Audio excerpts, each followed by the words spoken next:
sa isang lugar po na itinuturing na tambayan ng mga siklista sa Metro Manila. Isang insidente ng pananakit ang biglang nauwi sa isang viral controversy. Kung ano ang aking tinutukoy, let's watch this. Sa viral video na kumalat online, makikitang nasa gitna ng komprontasyon ng isang grupo ng mga siklista sa paligid ng isang mall sa Pasay City. Sa gitna ng tensyon, isang siklista ang lumapit sa isa pang lalaki at dito na nauwi sa pisikal na pananakit. Ayon sa mga ulat, nagsimula ang insidente sa isang mainit na pagtatalo sa pagitan ng dalawang grupo ng bikers habang nagpapahinga ang ilan sa lugar. Sa video, makikita rin ang ilang taong nakapalibot, ngunit hindi agad nakialam habang nangyayari ang komprontasyon. Ang insidente ay mabilis na kumalat sa social media at nagdulot ng matinding diskusyon tungkol sa discipline, road safety at kultura ng cycling community sa urban areas. At makakasama natin ngayong umaga ang lalaking nasuntok po sa video. Let's all welcome Vince Amarante. Good morning, Good morning, Vince. Vince. Welcome to Kada Umaga. Naka-recover ka na ba? Yes naman po. Masakit. Masakit. Yun ang unang tanong ko. Kasi nung napanood ko yung video, parang, I felt it. di ba? Sumakit dito sa atin. Wait lang, huy. Pwede mo bang ikwento muna sa amin, Vince? Ano ba talaga yung totoong nangyari bago bago natin Na-viral. napanood yung video online? Nagpapahinga po kasi kami sa Lanson Place after ng interval sprint po namin na pacing for 45 kilometers per hour, 10 laps. Nagpahinga po kami sa gilid din. Okay.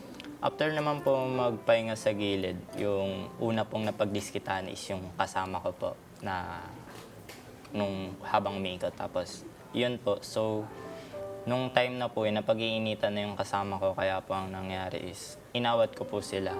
Oh, umawat ka lang. Opo, pinagsabihan ko lang po kasi may mga guard naman po na nakapaligid pero hindi na lang din po nila pinansin or hindi na lang po nila pinakailaman. Dined man nila? Oo. Opo. Kasi nung una, parang nakita ko parang umaamba lang naman siya di ba? So Yes, siguro hindi rin nila inakala na itutuloy pala. Yes po. Di ba? Kayo ba, inisip nyo ba yun na itutuloy niya, tototohanin niya talaga yung pag-amba niya? Hindi po. Kaya Hindi? din po umiilag lang ako kahit amba po kaso. I yun wonder din po. what Oo, verbally was happening. Ano yung mga... Oo. Yung mga ano lang Baka naman ininit mo talaga yung ulo. Ano ba Hindi po. sinabi mo? Wala po.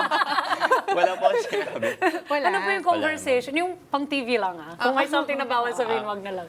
Ano po, siguro yung part na napag-initan yung kasama ko, pinipilit nila. Tapos may past issue pa po bukod doon.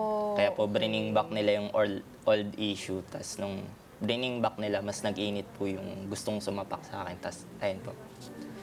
Ikaw talaga yung target. Yes po. Ikaw ikaw ang ginawa mo Pero ano yung Ano ang reaction ng pamilya mo, your parents? They watched the video, di ba? nakita na ba nila? Nung pag-uwi ko po, hindi po nila alam and hindi po nila nakita yung video. Late na po nila nakita nung So sumabog yung pagdating views. mo, may something ka sa mukha ganyan. Wala. May mark po nung rubber ng shades dito, tas yun dito po. Pero nung hindi naman po nila napansin. Oh, so hindi nila alam. Hindi nila alam. Okay. Until lumabas si video. Opo, until po mag-viral Hindi ka yung nagkwento? video. Never. Not until mag-viral. So strong, no? Oo, To keep it to yourself. You're very strong. Wait, ano naman ang reaction nyo lahat nung biglang na-viral to? Siguro po unang bungad ko, nakita niya na yung video dun sa mga kaibigan ko. Nakita niya na yung video. Ay, ba't di ka lumaban? Ba't ganito ganyan? Maraming side comment po, halo-halo. Oh, they expected you to fight back. Yes po. Oo. So anong tumatakbo sa isip mo nung nasuntok ka na? Bakit hindi ka gumante? Inisip ko po yung possible consequences na kakalabasan ng action na gagawin ko po. Let's get together. Sunday 25. Sunday 25.